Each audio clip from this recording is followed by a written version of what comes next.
برگشتیم با ادامه دوره جوس شاپ که امروز جلسه 5مش رو میخوایم ضبط کنیم.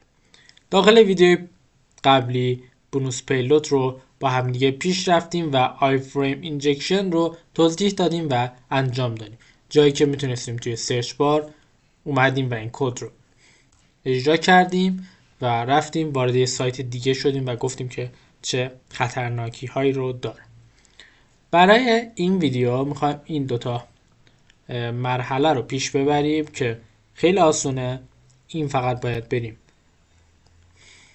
سیاست حریم خصوصی رو ببینیم فکر کنم و این یکی رو با چت بات این سایت بریم و دنبال کد کوپونش باشیم، کد تخفیفش باشیم و از چت باتش بگیریم. بریم که این دوتا مرحله رو شروع کنیم.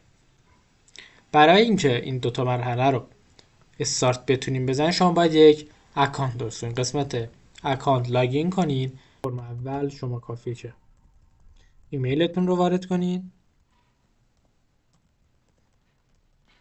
پسوردتون رو این قسمت، پسوردتون رو دوباره اینجا ادامه میدیم و اینجا هم یک سوال امنیتی ازتون انتخاب میکنین که پرسیده بشه وقتی که میخواین لاگین کنیم و اینجا جوابش رو میدیم.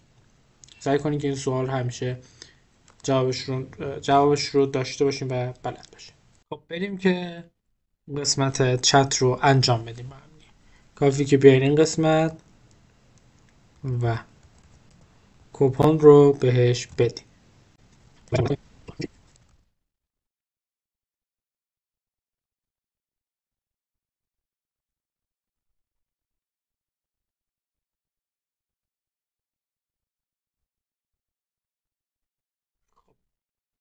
از اینکه کوپن رو وارد کردین ما اینجا کد تخفیفمون رو از چت بات تونستیم بگیریم و اون مرحله رو رد کنیم. قسمت رو هم کافیه که وارد اکانت کلیک کنیم و این قسمت رو هم ما پیدا کردیم. خب اینم تمام کردیم و بریم مرحله بعدی که دسترسی به یک سری سندهای محرمانه هستش. تا ویدیو دیگر بدرود.